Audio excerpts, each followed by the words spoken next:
Louvado seja nosso Senhor Jesus Cristo, para sempre seja louvado. Seja bem-vindo mais uma vez ao canal Denis o Católico. Meus amados irmãos, esse vídeo aqui é para falar um pouco sobre a Eucaristia, que tem sido atacada por tantas pessoas de fora da igreja, inimigos da igreja, e também pessoas de dentro da igreja que indiretamente atacam a verdade e a veracidade do Santíssimo Nosso Senhor no Santíssimo Sacramento do altar. Então eu queria começar primeiro com já vou logo ao ponto, para que o vídeo não fique tão longo. Queria começar primeiro com a carta de São Paulo aos Coríntios. Primeira carta de São Paulo aos Coríntios, capítulo 11, versículo 23. Quem foi São Paulo? Um apóstolo que, podemos dizer assim, que foi um apóstolo chamado na última hora, o apóstolo da última hora. Por quê? Porque ele não fazia parte dos 12, mas teve um encontro pessoal com Jesus. Jesus aparece para ele numa forma luminosa, num brilho, numa luz, e ele escuta a voz de Jesus, e Jesus dá toda a orientação para ele de quem ele é, Jesus, porque ele disse: Paulo, a quem tu persegues? Ele disse: Paulo, por que me persegues? E Paulo diz: quem és, Senhor? E Jesus disse: eu sou Jesus a quem tu estás perseguindo. E Paulo disse, ali ficou surpreso, porque Paulo não perseguia o próprio Jesus no sentido literal da palavra, Jesus, o filho de Maria de Nazaré. Ele perseguia os cristãos, aqueles que tinham crido em Jesus de Nazaré. Mas Jesus vai dizer, quem faz um mal a um destes é a mim que está fazendo, quem fizer um bem a um desses pequeninos é a mim que está fazendo.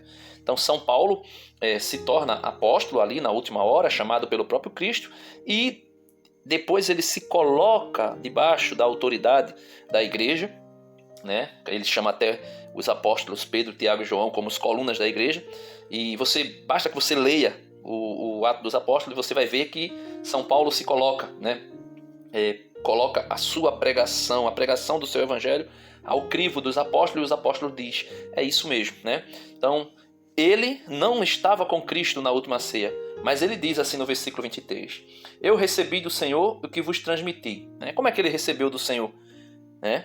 Como é que ele recebeu do Senhor? Por meio dos apóstolos, por meio principalmente de Pedro, Tiago e João, podemos assim dizer. Ele diz, 1 Coríntios 11, 23, eu recebi do Senhor o que vos transmiti, que o Senhor Jesus, na noite que foi entregue, tomou o pão e, depois de ter dado graças, partiu e disse: isto é o meu corpo, que é entregue por vós. Fazer isto em memória de mim. Esse fazer memória aqui, meus irmãos, não é fazer memória na língua portuguesa que nós conhecemos. Não é fazer recordação, não é fazer uma lembrança, mas é viver, mais uma vez, aquilo que foi vivido por Jesus. Como fazia os judeus com todas as festas litúrgicas judaicas, como a Páscoa, Pentecostes, a festa das tendas e a festa das colheitas e tantas outras. Então, fazer memória é vivenciar por um poder litúrgico, por um poder da liturgia, aquilo que foi vivenciado, aquilo que foi feito por Cristo. Ele vai dizer: fazer isto em memória de mim. Versículo 25. Do mesmo modo, depois de haver ceado, tomou também o cálice, dizendo: este cálice é a nova aliança no meu sangue. Todas as vezes que o beberdes, fazei-o em memória de mim. Então, assim, todas as vezes que comeis deste pão e bebeis desse cálice, lembrais a morte do Senhor até que ele venha. Portanto, todo aquele que comer o pão ou beber o cálice do Senhor indignamente será culpado do corpo e do sangue do Senhor. Então, todo aquele que comer do pão e beber do cálice do Senhor indignamente será culpável do corpo e do sangue do Senhor. Então, que cada um se examine a si mesmo e assim coma desse pão e beba desse cálice. Aquele que o come e o bebe sem distinguir o corpo do Senhor, come e bebe a sua própria condenação. E ele vai dizer que essa é a razão porque entre vós há muitos adoentados e fracos e muitos mortos. Se nos examinássemos a nós mesmos, não seríamos julgados, mas, sendo julgado pelo Senhor, ele nos castiga para não sermos condenados com o mundo. Então, São Paulo vai dizer aí, deixar muito claramente que o corpo, o cálice, o pão e o vinho que ele recebeu assim dos apóstolos, que ele assim ensinou para as igrejas, é o corpo e o sangue de Cristo.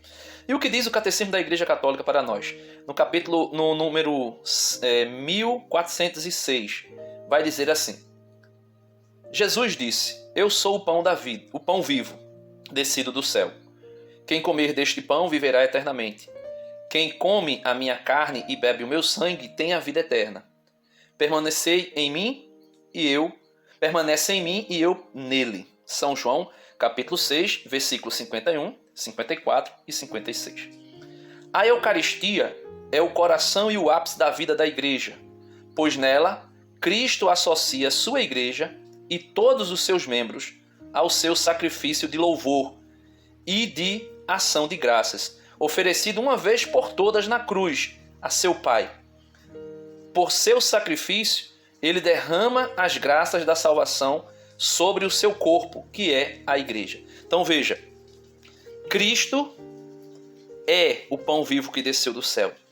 A Eucaristia é Cristo mesmo que se faz presente. Agora, meus irmãos, existe um grande problema porque as pessoas pensam que a Eucaristia é, vamos dizer assim, que uma memória da última ceia.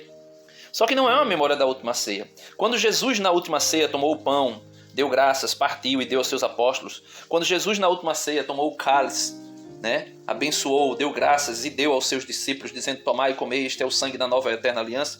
Jesus não estava simplesmente fazendo ali uma recordação ou fazendo uma simbologia. Jesus ali estava fazendo com que os apóstolos participassem do banquete nupcial do Cordeiro. Por exemplo, se você vai ver o livro do Apocalipse, no capítulo 19, quando vai falar do banquete do Cordeiro, você poderá ver de forma muito clara que ali na Eucaristia, na ceia eucarística, ou seja, no sacrifício em forma de ceia, não é que nós estamos nos lembrando da última ceia. Ao contrário, nós estamos fazendo com que, por uma ação do Espírito Santo, e a gente pode ver isso aqui, que o Catecismo vai dando toda a explicação, por uma ação do Espírito Santo e por graça de Deus que age por meio dos seus ministros, a igreja faz com que o banquete do Cordeiro, que já acontece na eternidade, que já acontece no céu, fora do tempo, que está além do tempo, O Dr. Scott Hahn, naquele livro O Banquete do Cordeiro, deixa isso muito claro. Ele vai dizer que a missa é o céu na terra. Por que ele diz isso? Porque a missa presentifica aquilo que os santos e os anjos já experimentam na eternidade. Uma participação direta do banquete nupcial do Cordeiro. Então, o Catecismo continua dizendo assim: a celebração eucarística comporta sempre a proclamação da palavra de Deus, a ação de graças a Deus Pai por todos os seus benefícios, sobretudo pelo dom de seu Filho. A consagração do pão e do vinho é a participação no banquete litúrgico pela celebração do corpo e do sangue do Senhor. Estes elementos constituem um só e mesmo ato de culto. A Eucaristia é o memorial da Páscoa de Cristo, isto é, da obra da salvação, realizada pela vida, morte e ressurreição de Cristo, obra esta tornada presente pela ação litúrgica. É Cristo mesmo, sumo sacerdote eterno da nova aliança, que, agindo pelo ministério dos sacerdotes, oferece o sacrifício eucarístico. Então veja, é um sacrifício em ação de graças. É Cristo mesmo que oferece esse sacrifício. Todas as vezes que você olhar para um padre celebrando qualquer um dos sacramentos, e principalmente o sacramento da Eucaristia, você verá Cristo agindo. É por isso que o padre é chamado, classificado, nomeado de persona Christi, ou seja, a pessoa de Cristo que está agindo. Então Cristo, ele mesmo, oferece o sacrifício eucarístico. E é também o mesmo Cristo realmente presente sob as espécies do pão e do vinho, que é a oferenda do sacrifício eucarístico. Então, ele oferece na pessoa do ministro, do padre ou do bispo, e ele mesmo é oferecido. Tá entendendo? Não é que se oferece outra coisa. O pão e o vinho, depois da epíclese, ou seja, depois do pedido por meio do sacerdote, ali na imposição das mãos, quando ele pede que venha, que o Pai envie o Espírito Santo sobre as espécies do pão e do vinho, ali na epíclese, é pedido que o Espírito Santo, como dizia Dom Henrique Soares, espiritualize, ou seja, encha, impregne de Espírito Santo o pão e o vinho. E aí o pão e o vinho, cheios do Espírito Santo, se torna corpo e sangue de Cristo. E assim nós podemos ver, né, o que é que acontece. Acontece aí o milagre da transubstanciação. Só os sacerdotes, validamente ordenados, podem presidir a Eucaristia e consagrar o pão e o vinho para que se tornem o corpo e o sangue do Senhor. Então, nenhuma ceia protestante, nunca uma ceia protestante será a Eucaristia. Nunca uma ceia protestante, por maior intenção que se tenha de fazer aquilo que Cristo fez na última ceia, não será a Eucaristia. Será sempre uma ceia. Aí sim será um símbolo, será uma recordação, será uma encenação, mas não será jamais a Eucaristia. Não será jamais o corpo e o sangue de Cristo transubstanciado. E por que não será? Porque eles não têm a sucessão apostólica, eles não têm a ordenação validamente celebrada, realizada por bispos que foram validamente ordenados e que validamente ordenaram presbíteros. Eles não têm. E por isso não conseguirão jamais conseguirão fazer com que o milagre eucarístico, o milagre da transubstanciação aconteça. Então veja, continuando ele vai dizer assim: os sinais essenciais do sacramento eucarístico são o pão e o vinho, né? O pão de trigo e o vinho de uva. Então não pode ser outra coisa, não pode ser um suquinho de uva, não pode ser um pão de qualquer forma, tem que ser pão sem fermento, né? E vinho de uva, sobre os quais é invocado a bênção do Espírito Santo. Veja, aquilo que eu estava dizendo, o sacerdote invoca o Espírito Santo e o sacerdote pronuncia as palavras da consagração ditas por Jesus durante a última ceia. Isto é o meu corpo, entregue por vós. Este é o cálice do meu sangue.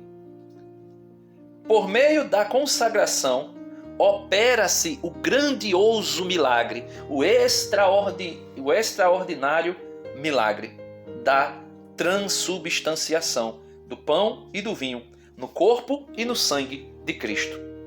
Sob as espécies consagradas do pão e do vinho, Cristo mesmo, vivo e glorioso, está presente de maneira verdadeira, real e substancial. Seu corpo e seu sangue, com sua alma e sua divindade. Então veja, quando acontece a transubstanciação, ali, meus irmãos, já não é mais pão, já não é mais vinho, mas é o próprio Cristo. E o Cristo glorioso, o Cristo glorificado. Não é aquela última ceia, como eu dizia. Não é a última ceia. Não é que a gente fez aquilo que Jesus fez na última ceia e agora a gente pode recordar da última ceia. Não.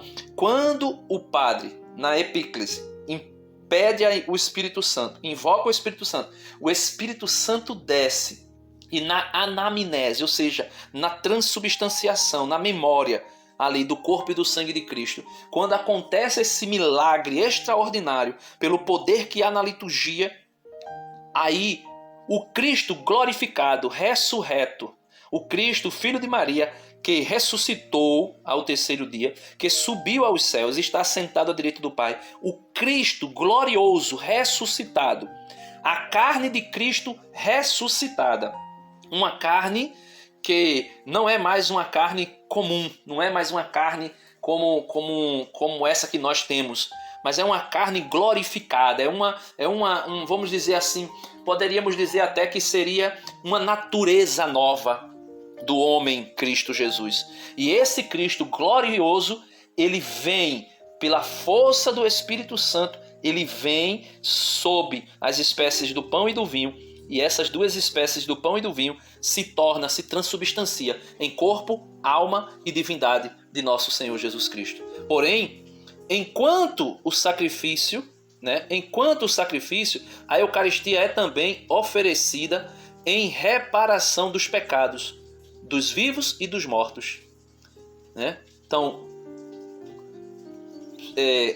um pouquinho antes, esta está presente de maneira verdadeira, real e substancial, seu corpo e seu sangue, com sua alma e sua divindade, aquilo que eu estava explicando. Enquanto o sacrifício, porque é o sacrifício redentor de Cristo, os protestantes, principalmente os calvinistas, Lutero dizia que a missa era a pior blasfêmia contra Jesus Cristo, contra o sacrifício redentor de Cristo, porque eles diziam que a igreja crucificava Cristo de novo, oferecia como se a igreja não visse que o sacrifício redentor de Jesus no altar da cruz fosse substancial, ou melhor, fosse suficiente para a redenção da humanidade. Aí a igreja fica repetindo esse sacrifício. Não, é o mesmo e único sacrifício, sacrificado uma vez por toda para a remissão dos pecados. Porém, esse Cristo, o Cordeiro, você lê o Apocalipse capítulo 5, você vai ver Cristo de pé, como que um cordeiro imolado diante do trono de Deus, Deus Pai. É esse Cristo ressurreto, como um cordeiro de pé, imolado diante do Pai, imolado, porém vivo, ressuscitado. É esse Cristo que vem até os altares quando o pão e o vinho, pela imposição do sacerdote e pelo pedido, a epíclise do Espírito, venha sobre ele, sobre as espécies do pão e do vinho. É esse Cristo glorificado que transubstancia o pão e o vinho em seu corpo e em seu sangue. As matérias ficam, por conta dos acidentes. Os acidentes ficam. Você coloca na boca, tem gosto de pão. Coloca na boca, tem gosto de vinho. Mas a substância, a natureza, é a natureza do corpo e do sangue de Cristo. É o corpo e o sangue de Cristo que está ali presente.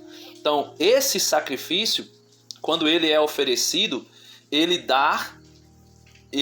também é oferecido pelos vivos e pelos mortos. Oferecido pelos pecados dos vivos e dos mortos. E para obter de Deus benefícios espirituais ou temporais. Ou seja, benefícios espirituais, por exemplo, as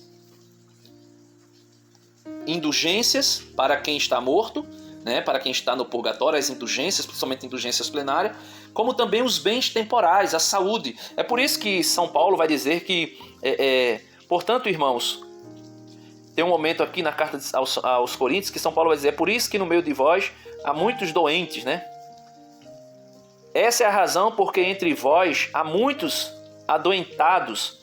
Versículo 30, 1 Coríntios capítulo 11, versículo 30. Essa é a razão porque entre vós há muitos adoentados e fracos, e muitos mortos. Isso aqui está falando de questões espirituais, mas também física. Se nos examinássemos a nós mesmos, não seríamos julgados, mas sendo julgados pelo Senhor, Ele nos castiga para não sermos condenados com o mundo.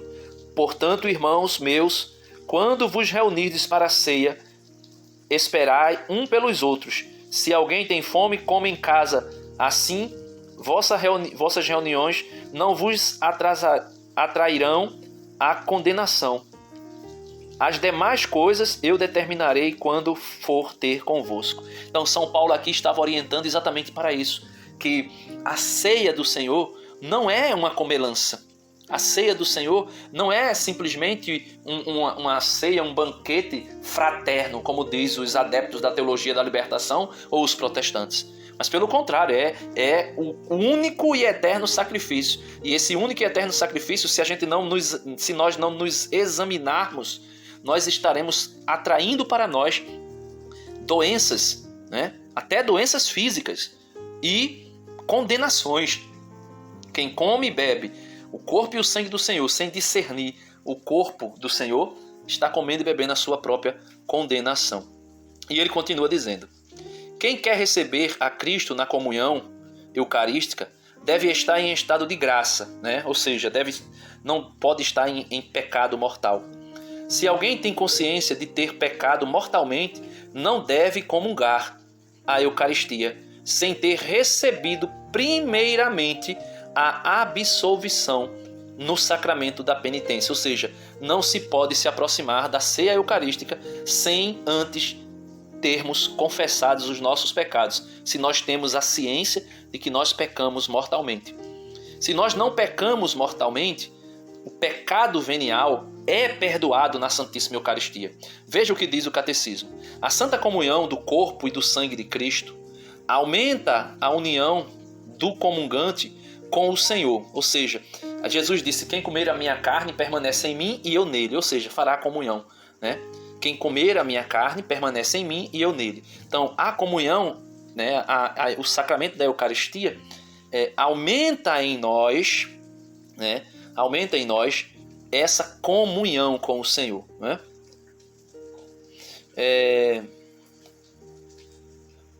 Perdoa-lhes os pecados veniais.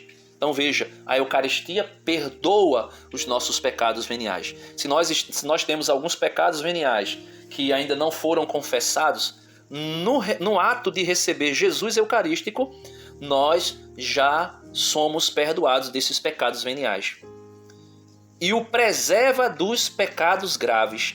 E quando nós temos esta comunhão diária com Cristo, se possível, ao comungarmos Cristo em estado de graça, e mesmo que tenhamos algum pecado venial, esses pecados veniais serão perdoados. E também a Eucaristia, a ação do sacramento da Eucaristia em nós, a ação do Cristo ressurreto em nós, ele nos preserva dos pecados graves. Por serem reforçados os laços de caridade entre o comungante e Cristo. A recepção deste sacramento reforça a unidade da Igreja, corpo místico de Cristo. Então, quando nós recebemos Jesus na Eucaristia, nós por meio da graça do sacramento, nós temos em nós aumentado, ampliado vamos dizer assim, a virtude da caridade e também uma comunhão com os outros membros da Igreja. Nós nos tornamos mais irmãos, de fato, porque nós vamos nos amar ainda mais. Nós vamos ter clareza de que as nossas fraquezas, as nossas misérias, também são as misérias dos nossos irmãos. E nós iremos olhar para eles com misericórdia, como Cristo olha para nós com misericórdia. A Igreja recomenda vivamente aos fiéis que recebam a Santa Comunhão quando participam da celebração da Eucaristia. Impõe-lhes a obrigação de comungar pelo menos uma vez por ano, né? É um dos mandamentos da Igreja, comungar ao menos na Páscoa da Ressurreição. E ela nos obriga, né, em consciência, a todas as vezes que participarmos da missa, recebermos a Santíssima Eucaristia, recebermos Jesus na Eucaristia, né? Continua o Catecismo dizendo: visto que Cristo mesmo está presente no sacramento do altar, é preciso honrá-lo com um culto de adoração. Santo Agostinho vai dizer que ninguém pode comungar antes de adorar. É preciso adorar para depois comungar.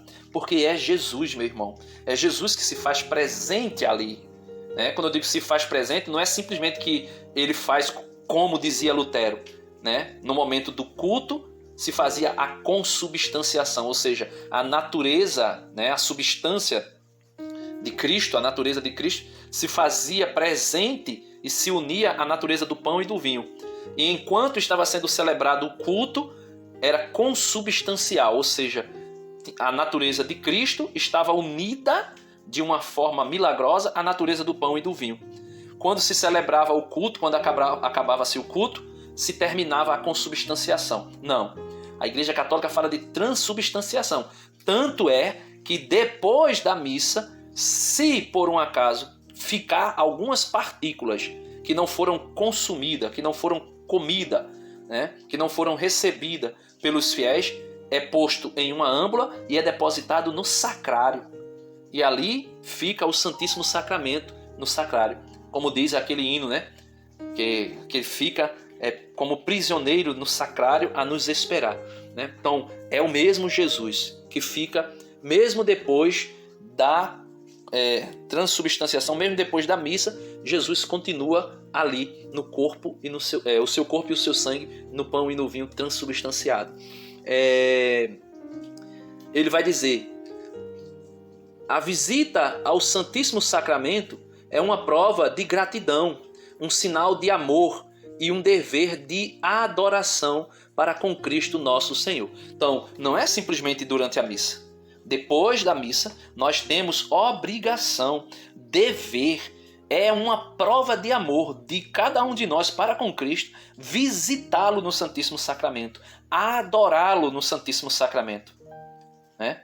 Quando eu digo no Santíssimo Sacramento, eu falo ali no sacrário, ir até o sacrário onde está o Santíssimo Sacramento depositado.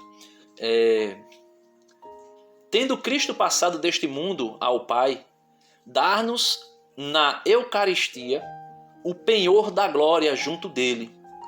A participação no santo sacrifício nos identifica com o seu coração. Sustenta as nossas forças ao longo da peregrinação desta vida. Faz-nos desejar a vida eterna e nos une já à Igreja do céu, à Santa Virgem Maria e a todos os santos. Esta parte final aqui é maravilhosa, é extraordinária. Por quê? Porque é exatamente esta união, veja, e nos une já à Igreja do céu. Então, aquilo que o Dr. Scott Hahn falou, Cristo na missa é uma antecipação, podemos assim dizer, daquilo que é o banquete nupcial do Cordeiro de Deus no céu, na eternidade. E quando nós vamos à missa, nós temos a graça de participar, né? E de nos unir à Igreja do céu, à Igreja triunfante. Veja, a Igreja triunfante se une à Igreja militante, que reza pela Igreja padecente, a Igreja que está no purgatório. E quando nós, na missa, quando nós vamos à missa, existe vários santos, vários relatos de santos, que quando o sacrifício eucarístico está sendo celebrado, miríades e miríades de anjos descem na terra para adorar Jesus no Santíssimo Sacramento do altar. Inúmeros santos místicos e místicas viram anjos ali junto com, ao redor do altar, quando se celebrava a Eucaristia. E quando nós participamos da Eucaristia, quando nós recebemos Jesus no Santíssimo Sacramento do altar, nós nos unimos à Igreja do céu. E não somente à Igreja do céu, mas à Virgem Maria e a todos os santos. Né? Não somente aos anjos, mas à Virgem Maria e a todos os santos. Então, meus amados irmãos, eu aconselho vocês a lerem a carta, a encíclica de São João Paulo II sobre a Eucaristia, né? Eclésia de Eucaristia, se eu não estou enganado se pronuncia assim, né? Ou seja, a igreja vive da Eucaristia. Eu aconselho vocês a lerem. Eu aconselho vocês a lerem O Banquete do Cordeiro, do Dr. Scott Hahn, que ele vai falar muito dessa união entre a igreja do céu e a igreja da terra, e vai mostrar de maneira muito clara que é como se o banquete nupcial do Cordeiro, que está acontecendo na glória eterna, ele descesse para os altares quando a missa é celebrada. E também eu aconselho vocês a lerem, se vocês puderem, primeira carta de São Paulo aos Coríntios, capítulo 11. Leiam também o capítulo 6 do Evangelho de São João, onde Jesus mesmo vai falar do seu corpo e do seu sangue. Os judeus ali começaram a dizer como era possível esse homem nos dar a comer a sua carne e o seu sangue, porque pensavam que Jesus ia dar o seu corpo, aquele corpo físico limitado, né, que sofreu a morte para ser comido, aquela carne, né, podemos assim dizer, uma carne humana que poderia ser consumida até pelos vermes. A de Cristo não foi, porque se cumprindo em Jesus a profecia que disse o salmista Davi, né, vós não deixasses o vosso servo sofrer a corrupção, né, ou seja, o corpo de Cristo não foi corrompido pelos germes. Né? Por quê? Porque foi espiritualizado. Não, espiritualizado não, vamos dizer assim, porque foi cheio do Espírito Santo na ressurreição. E na ressurreição ali, cheio, glorioso, pleno do Espírito, Cristo ressuscita. E ressuscita com um corpo completamente novo.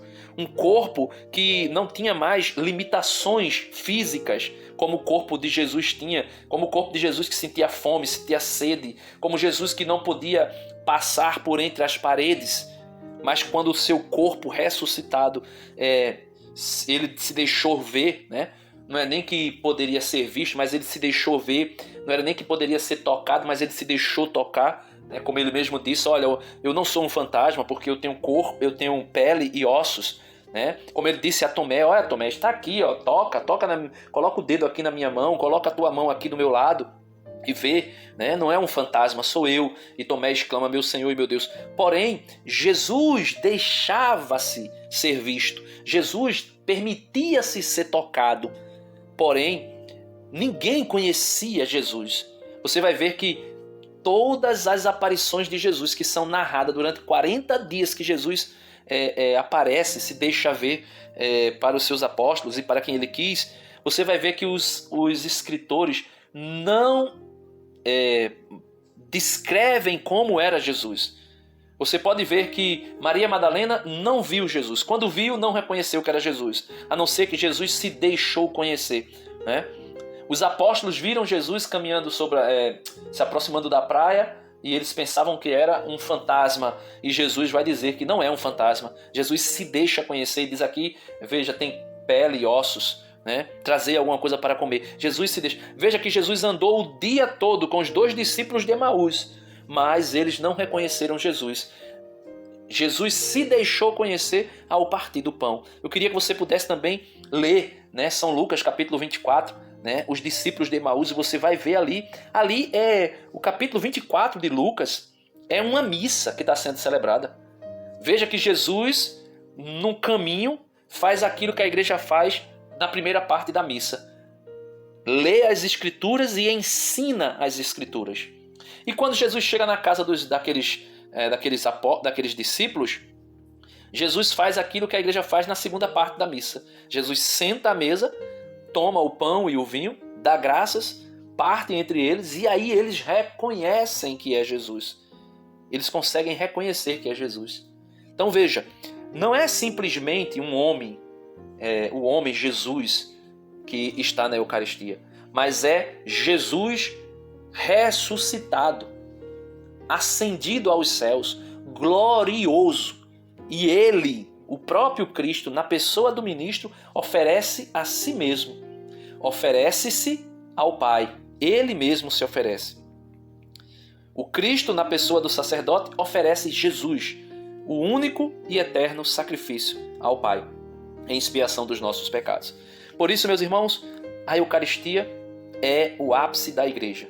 A igreja vive da Eucaristia. Louvado seja nosso Senhor Jesus Cristo, para sempre seja louvado, e não se deixe enganar. Jesus Eucarístico está vivo, presente no meio de nós. Louvado seja o Santíssimo Sacramento do altar.